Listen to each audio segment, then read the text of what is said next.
Break Studios. It's Dan and Doug. Check it out. Come on!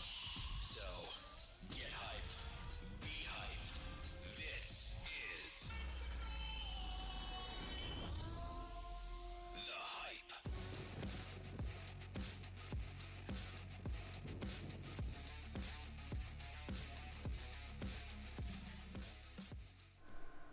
Well, guys, I think our servers crashed during the intro there. We Just lost. like?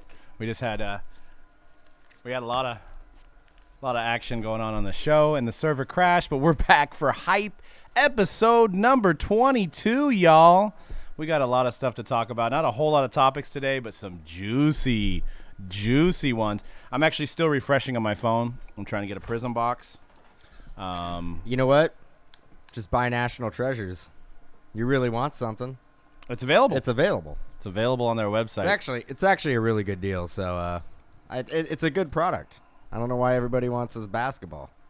I know the NT is still out there, guys. Doesn't everybody know that Donruss came out today? I know. Jeez. And I know a website that is not having any issues right now, and there's spots available. Get right in. Get right in. Yeah, I mean, you don't need like a special pass to get into the club. Nope. We got it. We got it. We got the it pass. for you. All We got access. it. All access. C-Rad, did you get any Prizm today? Heck no. I actually, I think I have officially confirmed that I did not. My order went through, and that's why I actually was leaving the house, and I'm like, I needed to bring this shirt out for everybody so you guys could see. This is how I felt today. What about me? What about you? What about me? I didn't get a Prizm. What about that stance you have going on right now, well, too?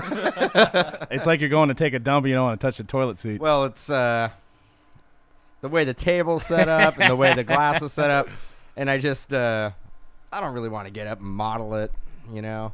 What about me? That's a great shirt, though. We It- should market it is. that. We What should put like a about- Mojo Break logo in the middle of the O Actually, Panini, I think, is selling them on their website right now. currently. What about me? Well, if you guys don't know what we're talking about, Prizm basketball first off the line in the next slide. First off the line program, if you're new to this hobby, you don't know what we're talking about.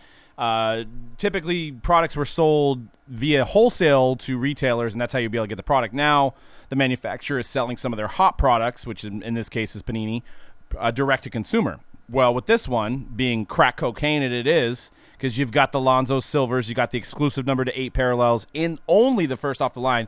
They've been promoting this for months on end, and it dropped today at 10 a.m. Central.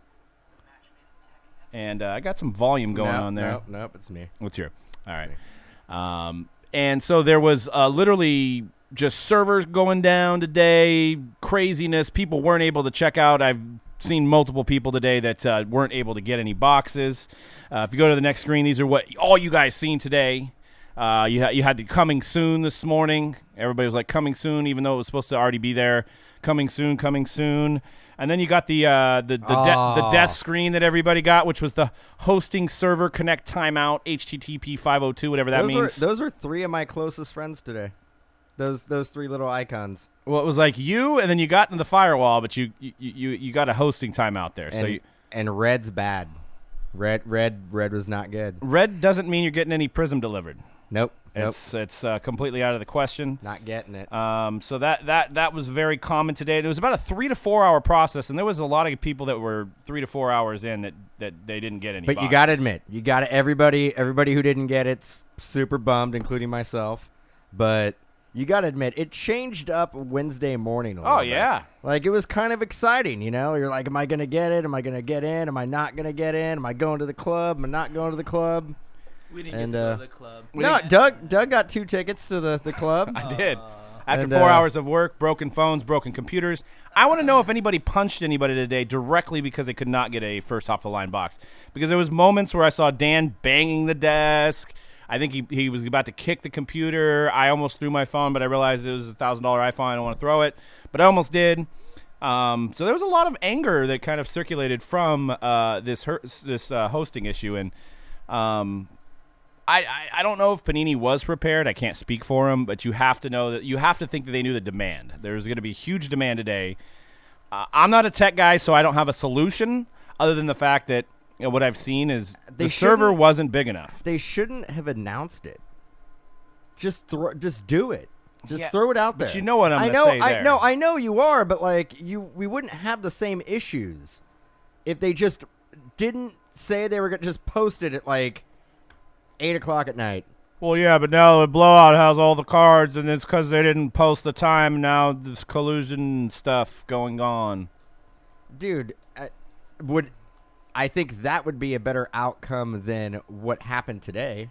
Yeah, but There- you're assuming I that mean, the no, I one mean- guy's going to find out, tweet it out, and then 1 million people are going to be on there anyway. So it's going to save maybe 5-10 minutes. Not at 8:00 at night. Then you're going to have the guy that sat there all day long refreshing, and he was like, I sat here for 12 hours, and my kid's baseball game's ruined now, and I can't get any Prizm because I just sat there and I refreshed all day long. I did see on Twitter that somebody, and I always joke about this when things don't go your way, that you ruined Christmas. That was actually a comment today on Twitter. You're probably going to have that. You're probably going to talk about it. But I couldn't find that one, but that was a good one. No, yeah, somebody's this like, my Christmas is ruined. Christmas is ruined. Christmas is ruined. A lot of people's Christmas. I think mine's ruined.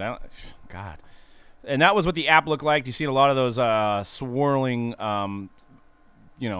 ticker things. One thing I noticed is that I ordered one box at a time. I got in through the app. It was a challenge, though. If you didn't have the time, luckily for us, the tech break wasn't selling out, and I just kept trying this morning. Some of you guys were hanging out. Bus was in the chat hanging out. I got lucky a couple times and got in and got three. I think we got 3 boxes coming. They're going to be in breaks, so look for those around the time Prizm comes out. Doug spent so much time and effort. He's going to open them himself. I might. So I wanted to compare this kind of, and this has happened obviously with iPhones and stuff like that. Servers do crash. It's part of e-commerce, but I wanted to take it back because the hobby is a old industry. A lot of us are in our 30s or older. It's an old transaction-based industry where it was a lot of face-to-face going on back in the day. So I equated this whole thing, and I got in the next slide, as like a face-to-face transaction. Imagine if this was a face-to-face transaction and you couldn't get on Panini's website. So I'll start off the story basically with a line, like a Black Friday type of line. This is all of us at 10 a.m. Central Time on the next slide. We're just outside. We're waiting. We're waiting for Panini to open up so that we can get our Prizm first off the lines. That's all of us. I'm in there somewhere. Bus is in there, Dan's in there, C-Rad's in that line. And then the challenge is to get it. Probably a lot of people were like at home and they weren't like. No, but I'm saying if this was real world, this is like us on the internet waiting in line, correct?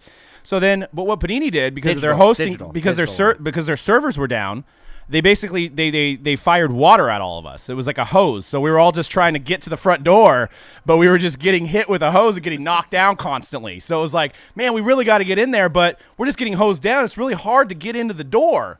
So some of us did get in the door. That's obvious me right there in the front. Just getting blasted. So you're just fighting through adversity to try to get it in your cart. And those guys that did it this morning can relate with me. I'm definitely one of those guys sitting on the curb with just like this.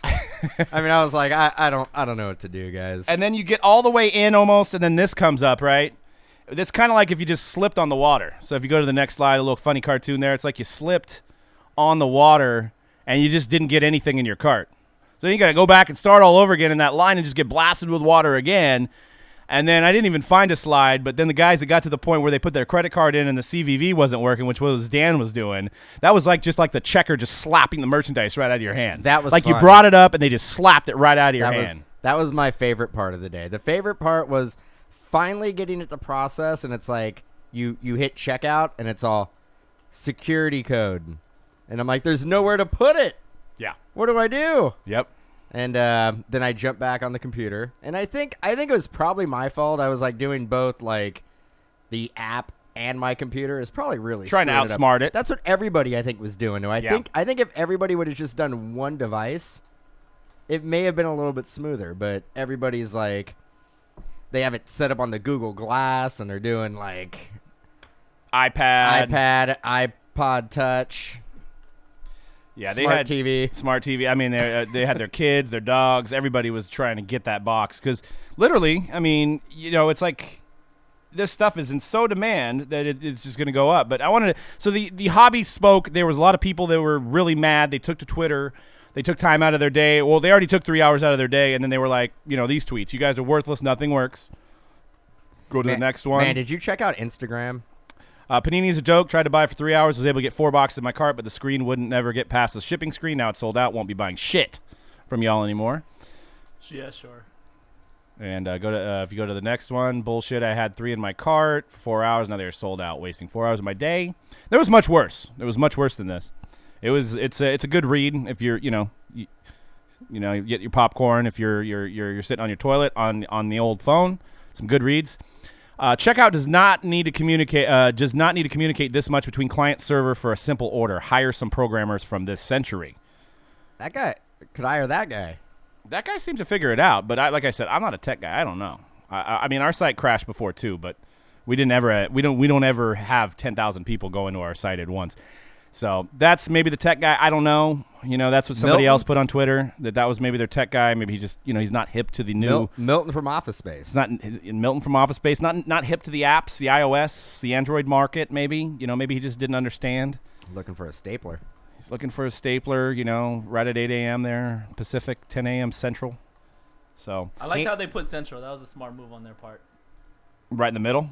Yeah, well, because when people read, just say people see that 10 p.m. Like half of them are gonna be like, oh, 10 p.m. my time. They never think oh, it's Central time. But Panini is Central Time. Panini's same thing with us. Why don't you guys post your breaks on East Coast? Well, we're West Coast, so it's easy for us to follow up. So I was just saying, you can calm down. People, calm down. There'll be there'll be plenty of other Prizm available. No. Life's not over. No. Calm down, bro. It's over. I'm done. What about me? I'm done. What about me? I just feel bad for some of the significant others that may have been involved in this, because if these guys are that angry on Twitter, imagine if the wife burns a dinner tonight. Jeez, man. You know what I'm saying? I don't hope it doesn't get to domestic violence, but there may be a phone broke, TV broke, plates broke. I don't know.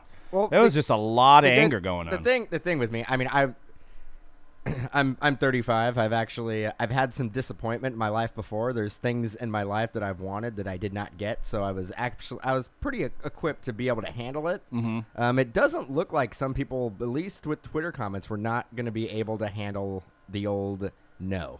Yeah. No. Yeah. No, not at all. Man, it's been a while since I've heard that N-word, the no no word. You could go a whole other direction with an N-word there. Then we get a lot of viewers, maybe not good ones. But yeah, I mean, it is. People were told no. I mean, I guess the frustrating part is if there was a way. I know with iPhone X, and there's no way, shape, or form am I comparing an Apple to Panini, because it's largely different, but they had a page that had you kind of wait in a digital line, a spinning page that said, hey, in 15 minutes, you're going to your time's up. 14 minutes, 13 minutes, 12 minutes, blah, blah, blah. Leave this page up. There could have been some of that, and then maybe they wouldn't have as much traffic on the site at once, and those people would have got in. You know what else they could have done? Not done it at all? They could have charged market value. It could have been $250 or $300. But then you're ripping off the consumer. Panini was $120 last year. People wouldn't be in line crashing the site to buy them for $300 a pop. Right. I will say that I'll add this to the conversation. It's definitely going to be a learning experience for Panini. The shoe industry actually, the shoe game, as a lot of people that are in it, is actually went through the same kind of issues where customers are getting frustrated about not getting the shoes they wanted, and there's so many flippers now that are trying to buy these shoes to flip them, just like people were with this Prizm. They'll learn from this. They'll have a better system. What shoe companies, what the shoe people do now, they have the lottery system and the random drawings and stuff, to where you can get. So they might not necessarily go that direction, but they will learn from this and be better prepared for next year's first off the line or whatever the heck. Yeah, absolutely. I do have faith in them. Obviously they've seen. I'm going to use that word, proof is in the pudding, that the demand was there for a product they sell on their own site. Now, they obviously failed through once, but hey, as long as they can learn their way. I got a text from somebody about websites, and it says the server resource they use Magento, which can scale, and a lot of big sites use it, but is resource intensive, especially when you have 1,000+ people hitting it at once. They were caught with their pants down a little bit. A lot of times web developers aren't good at server ops and what is needed for these situations, which is most cases is never a problem till it is. So it's kind of, you're right, it's reactionary. And there's also another element to it is there could have been guys that created bots. We don't know. There's people that do it with tickets, that when tickets go on sale, they have 38 bots trying to buy tickets, and then the bots that buy the tickets get them, and it's only just one person. So you can imagine if we said 10,000, maybe there was more like 20,000 because there was some companies that are looking at selling these things that we're trying to get as much as possible because there really isn't a limit. It just lets you buy 6 at a time. But you can go back and buy 6. You can buy 6 again. You can buy 6 again. And you can buy 6 again. You can buy 6 again as long as you can get back in. The problem was nobody was getting in. So, but let's hope that less collectors are angry next time and people get what they want. There was a lot more sad stories than there was success stories and today with first off the line. But you know what? The good thing, the silver lining of all this is the product should be hotter than shit. What if they would have also done one limit, one box per order? I mean, I know that wouldn't have changed the amount of traffic, so it probably would have still crashed with everybody just going back, and keep on buying and buying and buying. But it may have allowed some other people to get in there and get one box. But I mean, I still think, I think what would have changed it is if it would have been $250 a box. Right. I think, and again, there would have been a huge backlash with like, well, you guys are just trying to make money. Well, if people are willing to pay for that, they're willing to pay that much, then that's what it's worth, right? Yeah, right. And we got VGLN saying there was 6 to 7 lots of guys had 6 to 7 browsers windows open. So, did we confirm that? We have info on that, which in turn adds traffic to the server. Yeah, I mean, there's probably no way to test it into they had no way of testing this, but or they could have released the quantity spread out. Could have been like, all right, 800 boxes. And then it's going to sell out. Then you do another wave of 800 boxes. They would have to say that up front, though. Well, that was the issue. The issue is that they came out and they said they said what time they were going to release it. I know they're trying to be transparent. You have to, though. You have to. You have to because people would be. Same thing with Nike. Nike Jordans just came out with a special 11s, and they post the date well before the time, the date, and everything. And people get asked out on that, but I think their system is easier on letting you know you're getting asked out. I think the problem here they have a queue system too. That's what people were. I think you guys were talking about that kind of earlier. There is a queue system with shoes where it'll let you know if it's like a lot of traffic. It'll let you know, okay, you're in line and you have a certain amount of time before you can possibly check out. Right. So maybe or like I know with the X, I stayed up till midnight to get my phone, and they actually just issued me say they're going to email me. They've held my order, but because the servers are having problems, they're going to email me, and I have 24 hours to purchase the phone and still get it on release day. So I don't know if that's a solution for Panini. Maybe that's harder, but like the people that are getting stuck, hey, we locked in a box for you. We'll email you tomorrow once the site's less bombarded, and you'll be able to go on there and buy your box instead of just refreshing for 3 or 4 hours to try to not know if you're getting charged, to not know if you're getting your box, to not know how much is left, because at one point it was coming soon, and at one point it was out of stock, and then it was at some point it was back in stock, and then it was out of stock again. So nobody had any clue what was going on, I think, and that's kind of what let people spend 3-4 hours keep trying, only to get more and more and more and more angry. They did. I'm almost positive they did oversell. I swear I got a confirmation, and now I can't find it. Yeah, so I have to look back. So yeah, my orders supposedly went through, and now I can't find it anywhere on the app or my pending orders. Yep. So I mean, it was for one box. I mean, I'll go through and I'll check my credit card statement. Last time when Flawless came out, I checked out, and they charged both my credit cards that were on file. They charged my American Express and my Visa, and my Visa had a pending transaction for about 4 or 5 days. And then they pulled it off. Wow. So I only got one box on that order. So, interesting. Yeah. It's interesting. And in the next slide, I mean, at the end of the day, this was a $120 box that's selling regular retail at $250. So you're literally putting $100 in people's pockets. So you got guys coming out of the woodwork buying this, wanting to buy this. You got guys that buy hockey cards that are like, hey, I'm going to be able to flip a box and make minimum $100. So it's money signs. I mean, that's what it is. So back to your points about them raising it to $240, I think the true test will be National Treasures basketball first off the line is going to be a $500 box. Is that going to sell out instantly? That is pushing the price point that may push people out of buying it.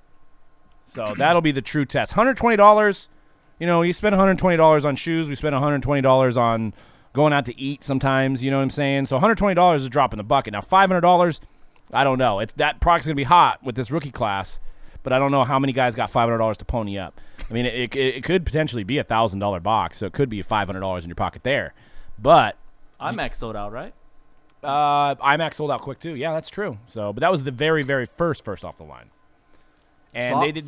Flawless was up there for a while. Flawless was up there for a while. National Treasure's still up there. Baseball National Treasures still available. Won't serve a crash on that one. So, I wanted to get into some NBA before we get into Lonzo. Obviously, the big talk about LeBron just kind of throwing shade at people, and got into it with Enes Kanter the other night. So that was kind of an interesting moment. Enes Kanter came out and said, I think, what did he say, C-Rad, that Porzingis is the real king? I don't know. I just remember the one comment I watched his post-game interview. He was like, what did he say? I don't care if you're a king, a queen, or a princess. You still got to come in and play or something like that. Well, it looks like he was trying to make out with the king. I think he was he was trying to get a little bit of the king there. They're at least smelling each other's breath. I mean, King knows what Kanter had for lunch that day. I mean, it was right on the breath there. But that was kind of interesting. Cavaliers struggling a little bit. I think they'll be fine. But as of right now, not in the playoffs. Are you guys surprised? The Cavs? Cavs are they're like the 9th seed right now. Yeah, they're going to be fine. Think they'll figure it out? They're going to be fine. They're going to be fine. It's like the same thing. Like when the Warriors lost a couple games early, it was like doom and gloom. It was like, oh, man, we lost the chemistry. We lost Ian Clark. Season's over. RNG, just to kind of go backwards on the, he said, ultimately, what does this do to the LCS? I think in this specific incident, and it may actually be good for them if they're getting Prizm, because it was so sold out that people are going to still want some. But I think in other cases, it hurts them. It hurts LCSs. I mean, why would you go to an LCS when you can get it 2 days earlier from Panini? And that's bottom line, right? If you're opening boxes, if you're paying to open up boxes, why would you go into your LCS unless you're good friends and you like the atmosphere? But if you're just trying to get your best value, you're going to get exclusive parallels out of a Panini product. You're going to get 2 days early. So it definitely is shutting out the LCSs in that regard. So, but yeah, it doesn't really hurt breaks too much. And I mean, it hurts us trying to participate in it and try to get the product. It'll be fine. Everybody will get their fix of Prizm when it comes out. There's going to be a lot of it. It'll be fine. Don't worry. May not get the first off the line, but there's going to be enough group breaks and there's going to be enough boxes available, and it'll. There's a lot of it. Don't worry. Yeah, and I don't think the first off the line is not a guaranteed winner, because there is those number to 8 cards, but people don't realize is there's probably 300 different base cards that are going to be numbered to 8. So you could get a Jeremy Lamb or a Rondae Hollis-Jefferson or something like that. Yeah, maybe it might sell for $10-20, but you're not going to get like a Lonzo in every box. So yeah. Speaking of Lonzo, I wanted to get into some news that broke a couple days ago. First, you got a shot there. Oh, look at that. Look at that shot. That is phenomenal. That's beautiful. And it's easy to point out the shot when you're shooting 23%. Interesting enough, though, I did want to add on Lonzo that his plus-minus is negative 2.5. So, but he's shooting 23%. So if he was shooting 23% and he wasn't doing anything else, his plus-minus would be like worse. He'd be negative 30 or something like that for a game. So he's doing other things. Obviously, it's not sexy. Passing the ball and rebounding the ball is not sexy, but he's helping his team win. Hopefully the shot comes along. He had a good game the other day with that triple-double. Youngest player in the NBA ever to get a triple-double. Never happened before, so that's a good milestone for him. Lakers are actually playing pretty well as a team. Yep. I think they're still a few years away, but Lonzo's quick. When he's on the court, he energizes that team. He makes Brandon Ingram better. He makes Kuzma better. And old Lopez, the good Lopez, makes him better. So got a lot going on. But this was pointed out on Twitter, and I'll give credit to where credit's due. I believe the person who broke it, or at least pointed it out, was Penn's Hall of Fame cards for sale on Twitter, pointing out the fact that Lonzo Ball's on-card autos and sticker autos look completely different, and comparing them to LeVar Ball, the sticker auto to LeVar Ball's. So there's obviously some circles on the screen. That's why you're like, what the heck? So he was circling the L's and the B's between the. So the big picture is the on card, which is witnessed, and we know that's Lonzo's auto. The sticker autos, probably got to ask Panini on this if they were witnessed, but they look a lot different. So I wanted to go through some slides on this. I want to go through the on cards next. So the contenders and the flawless, those are Lonzo Ball's autograph. Those were done in person. Those were done at the rookie premiere. That is his autograph. Now, it's on card, so he's got a little bit more room. So if you go to the next one, there'll be the sticker autos. So if you kind of see here, and I have some comparisons here. And I looked at this a lot last night. I'll share you guys my take, but I'm going to let you guys kind of develop your take here in the chat and see what you think. But you can see the sticker autos look a little bit more rounded, a little less, like I would say, aggressive. I mean, his looping autos are more aggressive. They're more like kind of blocky. I think they're more fluid. They're more fluid, yes. It's more of like a... That's a good word. Because it looks like on these stickers, and sorry to cut you off, it looks on the stickers is that what he's doing is that he's taking his time to try to make sure he can fit what he needs to fit on the sticker, where on the card he has more space, and he... Look on the cards, it actually looks similar to if somebody was to get an in-person auto, where they don't really look at like they just want to put their full autograph on it. There's really, as you can tell, like the flawless, like he kind of signed in the wrong spot. Right. He always signs a little bit above where he should. Yeah, sign. he doesn't sign in the right spot. But if you go to here's the only wild card here that I saw. So if you go to the next one, it's more sticker autos. The Lonzo Ball Panini UCLA one there. The ball part looks like the on-card autos, and that's a sticker auto. So that looks more like the flawless auto than the other sticker autos for some reason to me. And so does the NBA hoops right there. It's a little bit more fluid. But if you go to now you got LeVar. So if you go to the next two photos, you got LeVar Ball's auto. So you see a little bit more hoops in the L on LeVar's than you do on his. And then you got another, and I have a comparison here. So you keep going. So there's another LeVar. And so now I got the two together. So you got the Lonzo there on card, and you got the sticker. So not the only player we've seen that has a different autograph on. I've got that on coming card up. And a sticker. I've got that coming up. The L's actually don't look a lot different. So if you go to that one, so you've got a kind of a hodgepodge of all the stickers. The UCLA one I was pointing out. If you look at the ball, look at the BALL and the ball in that one. That looks a lot different than the other three around it, doesn't it? Yep. So that looks more like his on card. Now, I know people sign different all the time, so I don't know. I'm just seeing what you guys think in the chat because it was brought up on Twitter that it could be a different person signing these cards for him. And then you go to the next one. I think I have LeVar and Lonzo. Nah. I don't think it's LeVar's autos. Actually, I don't think it's LeVar signing them. It's not the A and the B. The strokes are completely different. Plus, in LeVar's L, B, the B on the bottom loop that goes into the A. You see on the bottom? Yeah. You see how that bottom loop on the A actually curls in, or the bottom loop on the B actually curls into the A. It's one movement. Where if you go back to LeVar, you'll see that he doesn't have a connection with that bottom loop with the B to the A. So it's not. Now, I'm not saying 100% it's Lonzo. I don't know. I am almost positive it's not LeVar. My only thing with the stickers, and you could kind of see, go back to that one with the sticker and the flawless one. You can kind of see that the way his auto is, how it kind of has an angle and it goes down, is consistent. You know what I'm saying? It's consistent. The only thing that I see that looks a little weird is his O. See how his O kind of connects like weakly on the on card? See how the O is kind of like a little afterthought? The O is definitely connected on the Lonzo stickers. He made a point to connect those.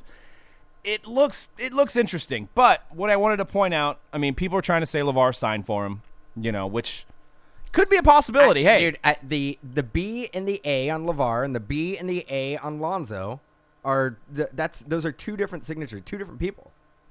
Well, obviously, maybe. No, look. Does anybody see what I'm talking about? Like, there is no connection between the lower B and the A on ball on the top, and then there is a connection on the bottom. Maybe we need to see LaMelo's auto. because he's homeschooled, bro. You know what I'm saying? Well, I It's- mean,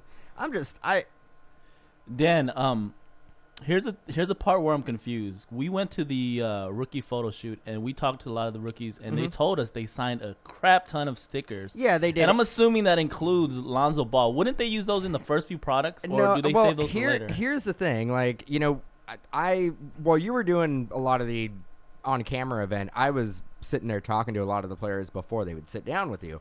So that'd be the first thing I would ask. I'd be like, hey, I'm like, what have you been doing the last, like, 2 days? Because they were there for 2 days. The event that we were at was 1 day, but they had been there before. And I was like, you guys been signing a lot of stickers. I'm like, did they give you like it looks like it's a little folder booklet, and it's just stickers and stickers and stickers. So I was talking to it because I've seen at the NFL rookie premiere what they sign. So I was basically talking to the players, and a lot of them I did not ask Ball.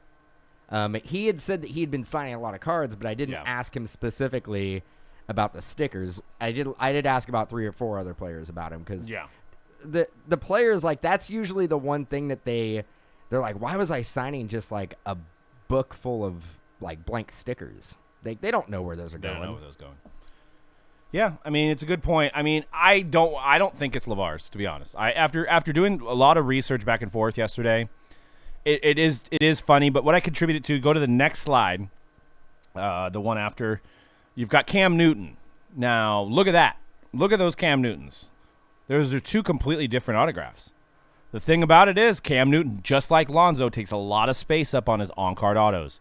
You try to fit his auto in the sticker, it looks completely. Look at the N. Look at the dot. Look at the T. The T's are crossed completely different. Yep. So if you want to make the argument that Lonzo didn't sign his stickers, then Cam Newton didn't sign his stickers either. Then, so I just think that what it is when you put it on a sticker as an athlete, you have to change up your whole autograph, and it's almost like initialing something, as opposed to doing your full looping auto when you're signing it on a check where you have unlimited space, and where you're signing it on whatever you're signing and you have unlimited space. Stickers are a lot tinier than most people's auto, especially people that have big loops like Cam and Lonzo. So that's what I'm thinking happened. And Lonzo wanted to fit it in the sticker. You got guys like David Robinson. If you see any David Robinson, Google it. Go on eBay. David Robinson never makes it in the sticker, and he doesn't care. It would be a true 1 of 1 if he was able to get his whole autograph on the sticker. Yeah. I've never seen it. No. I mean, we've probably seen. It looks terrible, We've probably too. seen at least 1,000 David Robinson autos in person, and I have never seen a David Robinson sticker auto where he actually gets and his auto is like, it looks good, but he always misses the top and bottom of it. Yeah, he does. I'm reading through the chat too. The first off the line sellout generated 120,000 separate sessions at peak. Just an update from Panini. Where'd you get that from, VGL? Did they tweet that out? They must have tweeted it out. Well, that's good. I mean, hey, that's awesome. And you know, the whole point of this show, yes, we ripped on them, but you know, at the same time, we feel for collectors at the same time. So we're just, hey, first off the line caused a lot of drama this morning and a lot of funny moments on Twitter. I mean, literally. Funny, and you can't believe somebody tweeted that. Funny that people don't have any lives. Yeah. And, you know, like the guy that Dan said he ruined Christmas. I mean, did you really think you're going to get one anyway? I didn't think I was going to get any. I expected not to get any. I just It's easy didn't to expect say that when you got 2. Right. What about me? I didn't get any. I didn't get any. I know. Conrad didn't get any. Doug's just going to be sitting here just opening all of them. And I was literally just trying to check out with 1, and it didn't work. I know. I just wanted a pack. I'll give you guys a pack. I just wanted 1 pack. 1 pack? $60, guys. $60, 1 pack. Yeah, we only got 2.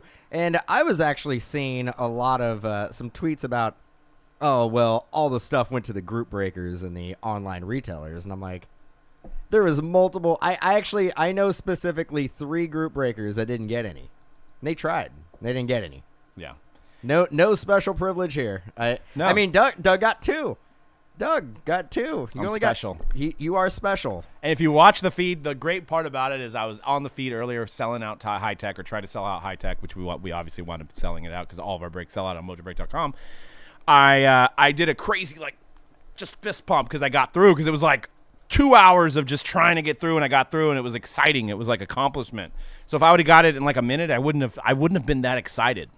So, and how am I, Jay August? How am I like Johnny Cochran? That's an interesting. I'll take it, dude. I will take Johnny Cochran. If the glove doesn't fit, you must have quit. So, but maybe, and back to the Lonzo thing. Hey, we asked Lonzo, tweet him out. Say, hey, Lonzo is my boy. I'm gonna hit him up. what you sign your stickers different than your on-card autos? Let's see what he says. Yours is being opened in Kentucky. Nice. So yeah, moving along. We've got some basketball today. Donruss. We did it. Just as good as first off the line Prizm. It's better because you can buy it. Yeah, you can buy it today. You can get it. We got a random for $29.99. Not 120, not 110. $29.99 half case. We pulled a De'Aaron Fox on-card auto today. Jason Tatum. Apparently, you guys said there was 4 next day autos in the case. 4 next day autos in a 20 Those box are usually case. case hits, dude. Yeah, so loaded. So check it out. And we also have, from one spectrum to the next, we got some flawless first off the line. Topic of the day. We got that coming. We got some hit random, some random serial numbers today. Those are going to have the exclusive number to 2 diamond bronze parallels. Simmons is going to have a number to 2 card, which will be through the roof, making it rain if you hit that card. So number to 2. And I saw some Currys in there. They did some previews, so the stuff looks really nice. Regular Flawless comes out on Friday as well, but we got some first off the line for you guys a couple days early. So check out the schedule on that. So I wanted to go ahead and move on to what do we got next. Got some more pictures of some Flawless cards, which are just absolutely beautiful. Tim Duncan logo, man. Check out that Allen Iverson. Flawless is always one of the most sought-after cards every year from Panini and basketball cards. That Tim Duncan logo, man, had a diamond? Did it? Yes. Oh, snap. Yeah, I guess so. Well, bonus diamond. So Flawless diamond logos. So the briefcases, as the blog states, there's only diamonds in this year's release. No emerald, sapphires, or rubies for the gems. No. Oh, yes, that's good, too. Transcendent, Topps Transcendent MLB. They just announced it's coming out 2017, and it's going to have a... I think you get to play bingo with Hank Aaron, right? Hank Aaron is the special guest for the party. Last year it was Chris Bryant. Is it sad? Is it sad that I was let down that it was Hank Aaron? Am I a piece of shit for thinking that? Am I like... Well, I mean, you're a Bonds fan, so you're like, it's cool that I get to see the. I mean, there's nothing wrong with Silver. He's the second, home run king. Second home run king, yeah. Yeah, I mean, he hit a lot of them, not as many as Barry. Maybe you can bring that up when you meet him. I actually was gonna ask if we somehow score some tickets somehow. I don't know how. But yeah, I'm gonna be like, hey, what do you think of Barry Bonds? Are they gonna escort me out of there right now? They're gonna be like, you don't mention the double B's. I don't mean Big Baller Brand. You don't mention Barry Bonds. So we stayed out from breaking this last year. It was a wait and see. I think we're gonna get at least a case this year. We'll do some hit whatever, figure out how to do it. But just to talk about it, it's as for the 2017 Topps Transcendent Party, it's back, but it's moving from Las Vegas to Atlanta. And instead of a legend in the making, the special guest is one of baseball's all-time greats, Hank Aaron. This is from Beckett, by the way. 2017 Topps Transcendent Baseball is bursting with autographs once again. However, the approach is a little different from 2016. Each case comes with 50 Transcendent autographs. Once again, they all come in metal frames. Overall, the look is similar, but the approach is different. Last year, the Transcendent autographs were numbered to 52, with parallel tiers dropping from there. This year, base versions have 25 copies each. However, there is also image variations, autographs, which swap the photo. Those are also numbered to 25. So read between the lines. Instead of making 52, they made two different runs of 25.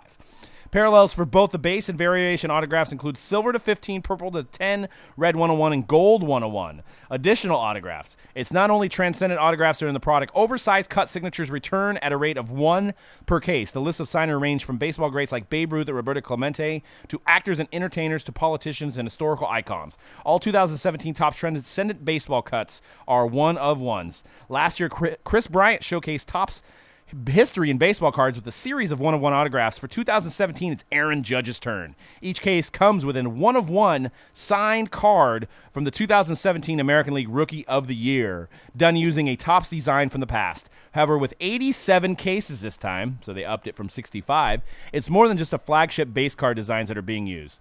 2017 Topps Transcendent Baseball adds another one-of-one autograph. These come in the 3 forms, all revolving around a common theme: MVP cut signatures, MVP autographs, and MVP dual autographs, landing at 1 per case. Each just has 1 copy. And returning are sketch cards, and they have baseballs that are sketched now. Original artwork returns in 2017 Topps Transcendent Baseball. Each case either has an original sketch card with artwork from Dan Bergen of baseball with artwork from Mayumi Sato, the artist from 2016 Transcendent, or Monty Sheldon. Baseball moment sketches have original artwork done by Bergen rather than classic baseball cards from the past. This time around, the focus is big baseball moments. A full list of sketch card reproductions is also included in each case. Sato and Sheldon's baseball sketches are done directly on ball. In addition to the art, each comes with an MLB authentication hologram. And the base set, they have the base set again. It's a 1987 baseball wood grain border, but it has a frame. So those will be the base cards, and those were pretty popular last year. But the VIP party is, like we said, Hank Aaron. And it's at an Atlanta event, which includes a dinner and a giveaway. Last year's party included some big-name exclusives and other rare cards. So now let's show you some pictures from the last Transcendent party that we pulled up online. And you can go through the slides here. Whoa, look at that guy. Man, that guy's fat compared to Chris Bryant. He's just not an athlete like Chris Bryant. Go to the next one. Whoa, Dan's trying to get Chris Bryant into metal. He's like, hey, you listen to Metallica, bruh? Bruh? Chris Bryant's like, no, I watch the Disney Channel, bro. Go to the next one. I think I got a few pictures here. I won some Star Wars cards. I was like, oh, my God. Was that actually posted? That was posted. Topps posted that, didn't they? They had like a... They were selling like all the photos, right? They were, but you can download them. Yeah. So I found the link last night, and I was able to do that. So, and then... that card right there is on a buyback. Yep. And there's Chris Bryant telling jokes, apparently, at our table. It was cool. It was a very cool event. We actually didn't bust any Transcendent. We bought, I think, one pass for like $2,000, one pass for $3,000, and we wound up cleaning up with about $6,000 worth of stuff that we wound up putting in buybacks and stuff like that and giveaways. And it was in Vegas, so it was an easy flight for us. This year in Atlanta might be a little tough. I don't know how we're going to do it. We may do it. We may not do it. But we will be busting Transcendent nonetheless. Did you guys say, hey, Chris, how's the Mexican food in Chicago? Chris Bryant is 5'10", so Dan is like 4'11". Okay, Chris Bryant's like 6'5". Yeah. So, but old Hammer and Hank there, I feel bad for not being as excited. Is it bad that I'd be more excited over Aaron? Would you be more excited over Aaron Judge than Hank Aaron? No. No? Hank Aaron. You're lying. No, I'd be You're lying. Hank Aaron, man. Are we comparing Aaron Judge to Hank Aaron? Not from a statistic standpoint, but from Or just an overall like career and ball player. You 1 year you hit like what 50 some odd home runs and you're like you're in the status of you're better than Hank Aaron? I think Doug wants to just hang out with the Judger. I do, man. I know you guys can talk about Northern California and you know I don't. Where is he from? Who? Oh, he's from Hank from a small town. It's like a small like Northern California yeah. town. Hank Aaron probably has better jokes than Chris Bryant. That's true. He definitely has better stories. Yeah. That would be the way. If you could sit down and they did say it was a Hank Aaron experience, so maybe he will tell some stories. You know what? Maybe I'm gonna switch here, but I don't know. I think I was so hyped. You know what Aaron Judge is gonna say to you? Not much. Yeah, he's gonna be. He's like, I hit a ball 480 feet. All right. Well, this is why I thought Judge would be better because the giveaways are gonna be based on who's there. I mean, I know it's sad that Hank Aaron should. Hank Aaron 100%, 10 times should sell more than Aaron Judge, 100 times more than Aaron Judge. But right now, everybody wants that new booty, that new hyped up, rookie of the year. So I was just, the one thing that when you were going over the whole sell sheet, the one thing that I was like, this sucks, is they're replacing the whole, like the Chris Bryant set, which was really, really cool. Everybody there got a whole Chris Bryant set, and it was every year of Topps. That's what I'm probably most disappointed about. And now instead of that, you're just getting a 1-of-1 signed card of Aaron Judge, a heritage card, but there's 85 of them. But the Chris Bryant set was only given at the Transcendent party. It wasn't in the set. But but no, they did the exact same thing. But I don't think they're gonna. I know you got a Chris Bryant 1-of-1, right? But I don't think. We don't know if they're going to give an Aaron Judge. If anything, they'll do a Hank Aaron. They could still give an Aaron Judge set away. We don't know that. If that would push it over the limit, obviously, and make it worth $3,000 to $4,000 price tag. So, Yeah, Hank would have more stories. I think as an old school baseball. Don't get me wrong. I'm a baseball historian. I mean, I've watched the PBS show. I've been watching baseball my whole life. Hank Aaron obviously is a more enticing of a player, but I was thinking about like maybe the giveaways and getting products and stuff like that, and getting guys for our buyback. It's Aaron sad, Judge would be the guy. but it's sad, like you were saying before, that there's more value in Aaron Judge There than there is. is Hank Aaron. There is, and that's wrong with the hobby in general. I mean, unless you can get a Hank Aaron, rookie card PSA 10, then that's crazy. But Always about the new rookies, right? it is. I mean, Lonzo Ball outsells half of the All-Stars on the All-Star roster and some of the legends, and actually most of the legends. So it's crazy. It's crazy how our hobby works. It's all about the unknown. But Hank Aaron. So maybe next year they'll have Barry Bonds. That'd be sweet. Donovan asked if the Chris Bryant set was announced last year before they gave it away. Not that I know of. So they it was all sealed in a big box. There was 50-something cards in there. It was one from each year of Topps Design, all numbered to 52, and the number to 17 version obviously was the most popular because it was his number. Yeah, So. I mean it was a hell of a party last year. It was Vegas. Vegas makes it a little bit more entertaining, a little bit more nightlife going on. But I'm pretty sure this is going to be in Atlanta. It is Atlanta, and I've never been to Atlanta, so that's enticing. Yeah, I mean, And but it's gonna be in the winter, right? It's gonna be in January probably. it's going to be in January. So it's I don't know what the weather's like in Atlanta. You got anybody that could tell us the weather in Atlanta? Let's talk about the weather on the show, guys. Does it snow in Atlanta? It might. I don't- can find out, but not right now. Don't they call it Hot Atlanta? Hot Atlanta. You guys gonna like it, shawty? Well, next segment, I got some more questions that I'm probably going to put on a poll today. Man, that word. What? Poll. Dick Pole, great pitching coach. Dick Poll. Roy Halladay, rest in peace, tragic story, one of the best pitchers of the modern era with the amount of complete games this guy had. I mean, he was just truly an amazing pitcher. I mean, I remember having this guy on my fantasy team and just complete game. If you had complete games as a stat, I mean, this guy was getting you a point every week because it was the only guy that was getting complete games, consistently. But nonetheless, it spurred the topic of when is it right to sell a dead man's stuff, a deceased man's stuff? Is it morally incorrect to sell his stuff the day after he dies? AJ Sports World felt the wrath, and I think I'm saying that right, AJ Sports World. Literally the day after he passed away, they put these jerseys on their site and did a promoted tweet about it. And if you go to the next page, there was a lot more of these tweets, but there was just some angry people. Not even 24 hours after the announcement, he posted some very disappointed proceeds to go to charity. There's another person who got a little bit more angry. People need to boycott this pathetic company for the stunt. What a joke of an organization. Do not support this company. So then you can go on eBay, and you got the guys that are putting RIP in the title, as in, hey, rest in peace, right? So my question, I'll start with C-Rad. What do you think about selling a deceased man's cards? Oh man, I don't even remember the last time I had to even think about it, but I don't know, maybe a month after he passes. I don't know what the right answer is. I don't think there is a right answer. It's a tough situation. I think first off, you can't put RIP in the title. I think that That is a no-no. That right there is you trying to use an untimely death for your personal gain. Yeah. I'm against it. I'm against it 100%. I don't think there's really a specific timeline you can do it. I know where Doug's gonna go with this. I think we already had this conversation a day or two ago, but I just don't believe in the fact. I understand that, like, if you were invested in a specific player and this is the only time you're going to be able to get a lot of your investment back, I understand that argument.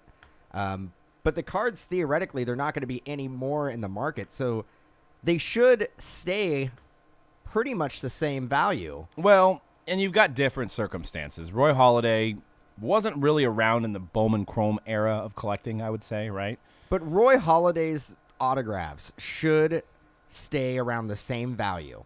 You would think. going yeah. forward. Right. Now, we're probably going to talk about Jose Fernandez. He's on the next slide. Little Jofer. I mean, obviously that's been almost a year now, maybe. It feels like a year since the boating accident. And he was in the middle of his career. So let's say he didn't pass away and he just retired. Yeah. His cards would have done nothing but go down. Right. Because he didn't play long enough and didn't have an established career. Now, Roy Halladay will probably be a first ballot Hall of Famer. Yeah. Jose Fernandez will not be a Hall of Famer. Didn't have a long enough career. Didn't play long enough. So I can see if you were heavily invested in Jose Fernandez after his passing. Now, again, you put RIP in the title. I completely disagree with that. I think you can have that listing and not use those three little characters to try to get an extra couple bucks out of it. But you would have to search RIP, right? I did it. Now, when I'm buying cards, I've never had, I mean, maybe if one of my, like Barry Bonds died, I might look him up. You know, I look him up anyway as he's alive. But does anybody in the chat search RIP on eBay, like a player's name in RIP, somebody that's passed away? I mean, it doesn't seem like it's even going to get you I think it's one of those things that if you didn't realize that player had passed away and you look at the title and you're just like, oh crap, that person's passed away.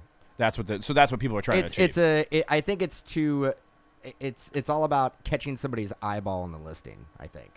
Because you're right. I don't think people go into an eBay search and type in a player's name and an RIP. No. But if you look, I mean, I know, again, it was Bobby Dorr who passed away yesterday, right? Mm-hmm. He was 99 years old. Had a long life, right? Long life. But look how much of his stuff was up there the next day. Right. Now, is it okay if somebody didn't have an untimely death and lived a very long life? Is it okay to list cards and try to gain financially for yourself if it's somebody who had lived a long life and it wasn't a tragic, like a untimely Jofer passing? or a Roy Halladay Yeah. or an Oscar Tavares type of death? And that's a good. Robert says, I think there's a difference between trying to bring your merchandise to people's attention after death and trying to jack up your prices because of the incidents.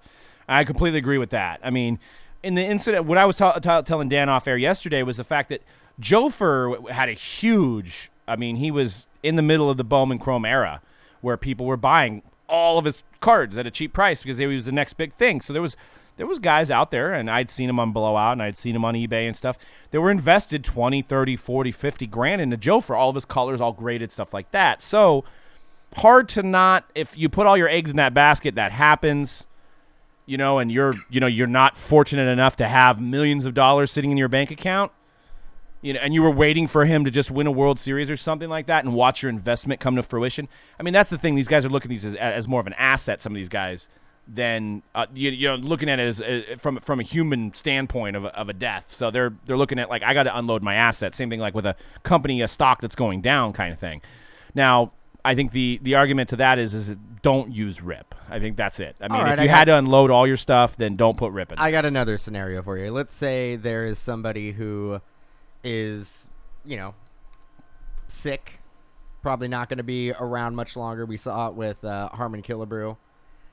What if people start going out before he passes away, start swooping up his cards with the intention of moving him as soon as he passes away? Yeah. Now, is that morally correct?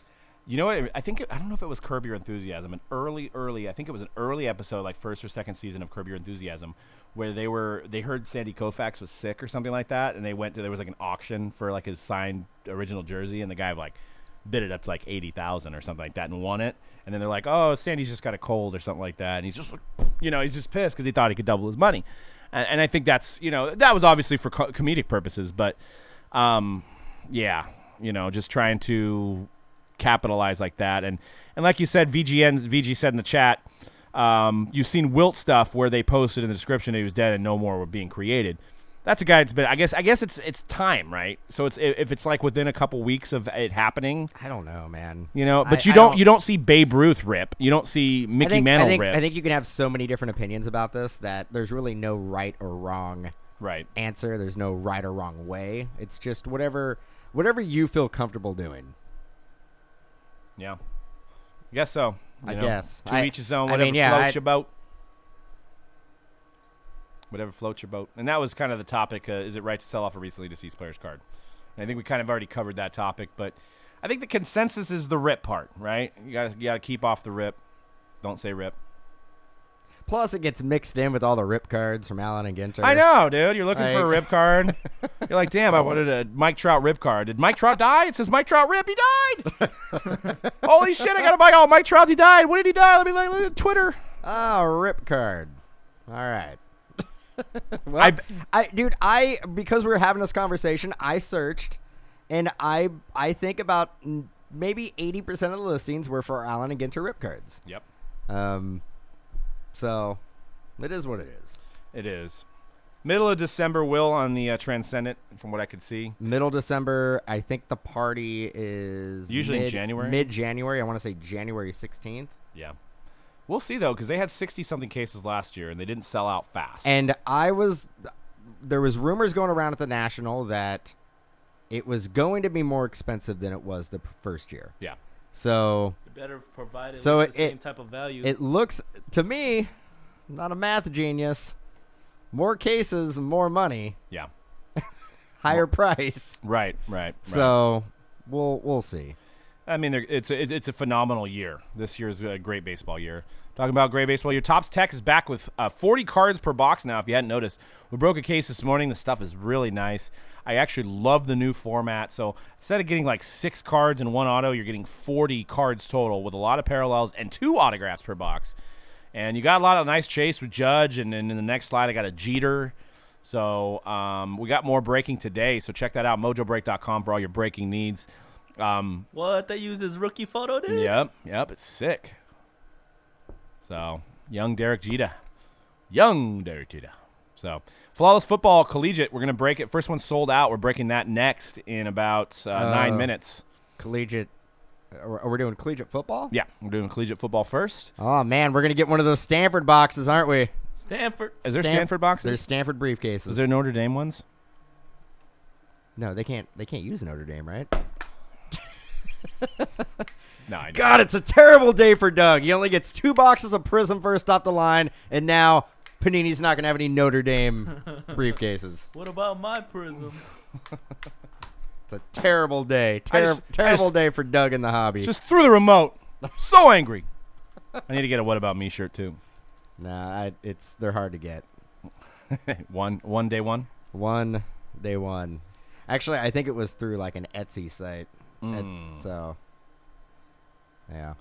So that's all the slide I got for today. That's all we got. Oh, Q&A, huh? Q&A, bringing it back. Anybody got any questions for us? We got about 5 minutes. Are we going to do, is it going to be first off the line questions? Chirp.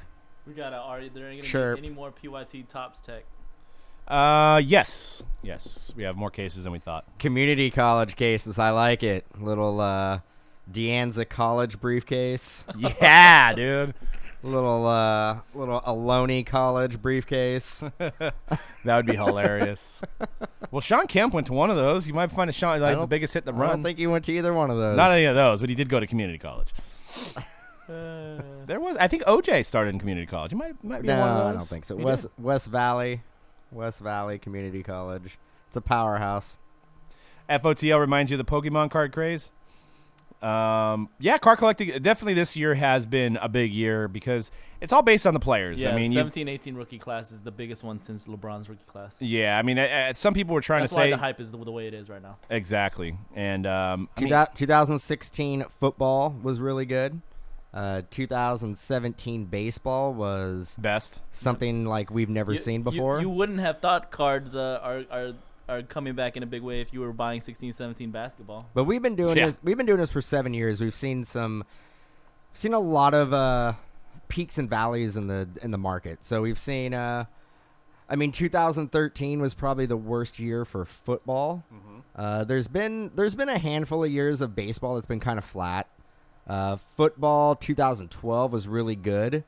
You think about it now, and 2012 isn't really standing out any more than any other year. Yeah. But you had Andrew Luck and RG3, T. Rich, actually 13, you could make an argument it probably has better pros in the league right now. Yeah. Than 2012. Scott, the 101 out of Transcendent, the judges are going to be all different tops designs, so it'll have like 50-something all the way up to a modern-day version. So I think you're going to see some guys that you'll see some sell for more because some designs are in more high regard. So that'll be the difference. Is maybe the 65 tops Aaron Judge is going to be hot, or the 82, or what I'm saying, like those iconic designs will differ. So that's what will.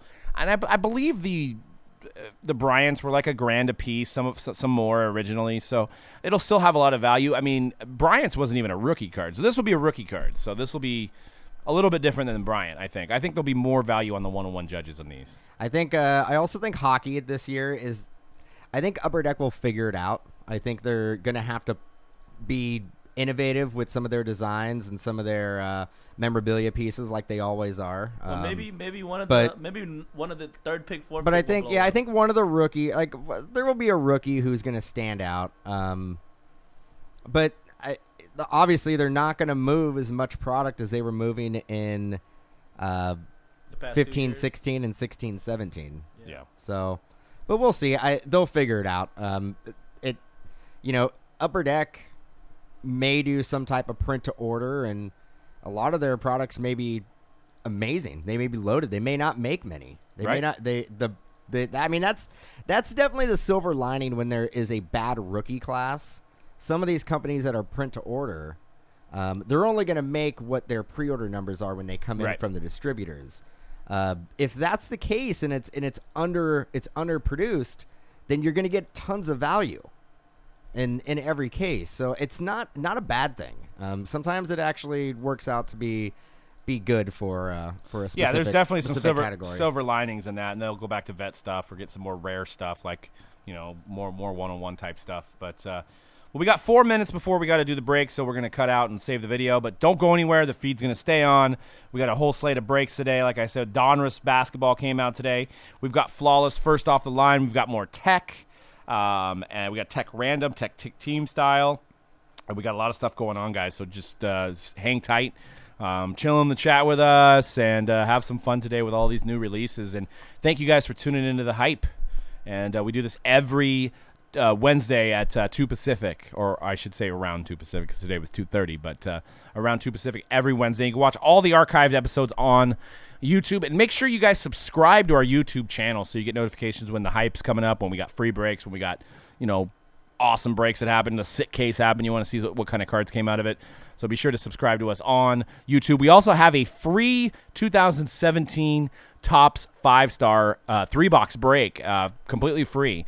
So find it on our Facebook page, and you can sign up. I think it's gonna break next Wednesday, right before Thanksgiving. So sign up while you can, and hopefully good luck on getting a team in that, and maybe you get yourself an Aaron Judge for free. So we'll see you guys in a minute. Thanks for tuning in. Peace. Later. Peace.